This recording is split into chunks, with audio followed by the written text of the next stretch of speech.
राधे राधे मित्रों। तो मित्रों, आप लोग राधा किशन के अपकमिंग एपिसोड में देखेंगे कि मित्रों, वीडियो शुरू करने से पहले अगर आप हमारे चैनल पर नए हैं और अगर अभी तक आप लोगों ने हमारे चैनल को सब्सक्राइब नहीं किया है तो चैनल को कर लीजिएगा सब्सक्राइब और बेल आइकन को ऑल पे करके प्रेस कर दीजिएगा, जिससे कि हमारी नई वीडियो का नोटिफिकेशन आपको मिल जाए। तो मित्रों, आप लोग देखेंगे कि कृष्ण कहते हैं अब ये जोत केवल जोत नहीं, राधा कृष्ण के प्रेम का प्रतीक है। और फिर देवी पार्वती कहती है महादेव से, कृष्ण करने क्या वाले हैं? और फिर महादेव कहते हैं अब मेरे आराध्य श्री कृष्ण शत्रु का प्रत्यक्ष रूप से सामना करेंगे। और फिर देवी पार्वती महादेव से कहती हैं आप कहना क्या चाहते हैं? कृष्ण सद्रीपुर से युद्ध करेंगे और उसे पराजित करेंगे। और फिर महादेव बताते हैं मेरे आराध्य सद्रीपुर से युद्ध अवश्य करेंगे, परंतु उसे पराजित नहीं करेंगे। और फिर देवी पार्वती कहती है मैं समझ नहीं पा रही हूँ महादेव, आप कहना क्या चाह रहे हैं? और फिर महादेव कहते हैं कुछ ही समय की बात है गौरी, सब कुछ तुम्हारे समक्ष आ ही जाएगा। मेरे आराध्य ने इस बार ऐसी युक्ति सोची है जिसके विषय में शुक्राचार्य और सद्रीपु ने सपने में भी नहीं सोचा होगा। और फिर आगे आप लोग देखेंगे शुक्राचार्य सब देख रहे होते हैं द्वारिका में क्या हो रहा है और कहते हैं देखो कृष्ण देखो, स्वयं अपने नेत्रों से देखो कि कैसे क्रोधासुर ने तुम्हारे प्यारी द्वारिका वासियों के जीवन में क्रोध की ज्वाला जागृत कर दी है। लोभ के कारण सारे द्वारकावासी एक दूसरे को लूट रहे हैं। और कहते हैं आगे शुक्राचार्य देखो कृष्ण कैसे मोहासुर ने सारी स्त्रियों के विवेक को हर लिया है। सभी द्वारकावासी 6 विकारों से प्रभावित हैं। और फिर आगे आप लोग देखेंगे असुर कहते हैं काले मेघ जिन्होंने द्वारिका को चारों ओर से घेर लिया है, ये हमारी विजय का प्रतीक है। और सारे दो जैसे किसी रोग के भांति पूर्ण द्वारिका में फैल चुके हैं और अब द्वारिका में कोई भी व्यक्ति ऐसा शेष नहीं है जो हमारे दोषों से ग्रसित ना हो। और कहते हैं आगे शुक्राचार्य तुम सबने श्रेष्ठ कार्य किया है, अब कृष्ण की बारी है। जो भी नकारात्मकता तुमने द्वारिका में फैलाई है कृष्ण उससे दुर्बल हो गया है, अब तुम सब सरलता से उसे पराजित और उसका अंत कर सकते हो।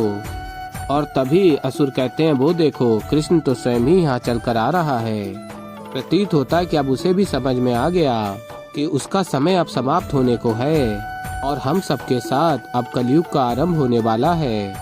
और कहते हैं आगे देखो कृष्ण, ये पूरी द्वारिका नगरी को हम सबने अपनी शक्ति से अंधकार में डुबो दिया है, जिसे तुम अब कदापि बाहर नहीं निकाल सकते। और फिर कृष्ण कहते हैं जब व्यक्ति के मन में अहंकार जाग जाता है तो वो विजय प्राप्त करने से पूर्व ही उत्सव के लिए सज्ज हो जाता है। कहीं आप सब ऐसा ही तो नहीं कर रहे हैं? और फिर सभी दोस्त कहते हैं कृष्ण हमारी विजय और तुम्हारी पराजय निश्चित है, अब देखना कैसे हमारी शक्ति तुम्हें नष्ट करती है।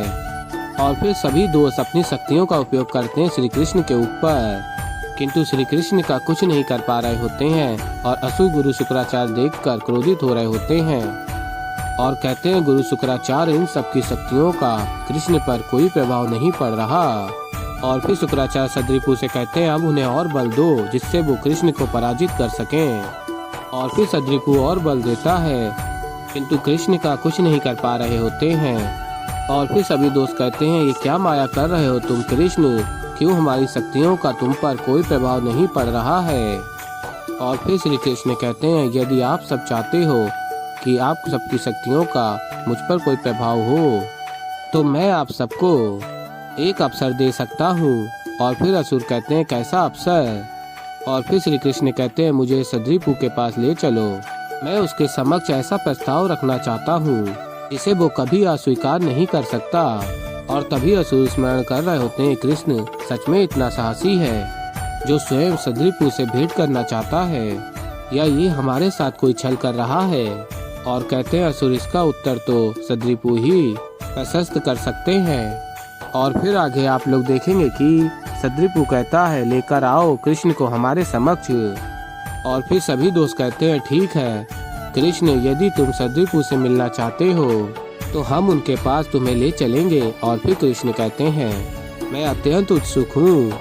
और फिर मित्रों आप लोग आगे देखेंगे कि राधा कहती है मुझे ऐसा क्यों लग रहा है कि ये आंधी कोई बहुत बड़े संकट का संकेत दे रही है, ऐसा क्या अनिष्ट होने वाला है?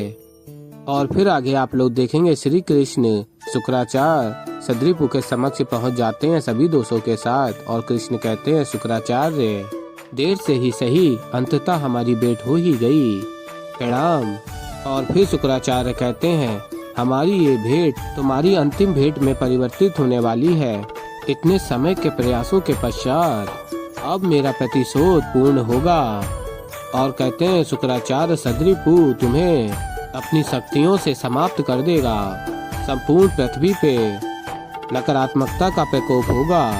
कलयुग आएगा इस धरती पे और पूर्ण मनुष्य जाति उस कलयुग को भोगेगी और तब तुम्हें ही दोषी मानेंगे अपने दुखों के लिए।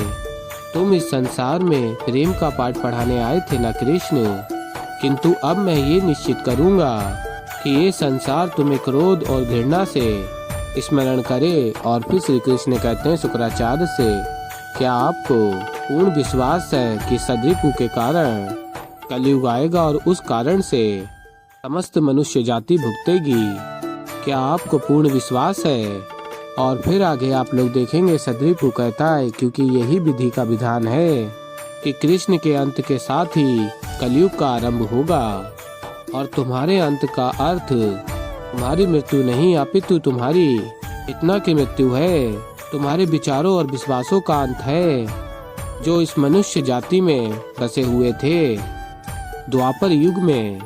किंतु तुम्हारे हार के साथ ही द्वापर युग का अंत और कलयुग का आरंभ निश्चित है। और फिर आगे आप लोग देखेंगे कि श्री कृष्ण कहते हैं, एक बात कहूँ शुक्राचार्य, आपके मन में सदैव प्रतिशोध की भावना रही है, एक विकार, और इसी विकार के कारण आज तक आप मुझे कभी परास्त नहीं कर पाए, मुझ पर विजय प्राप्त नहीं कर पाए।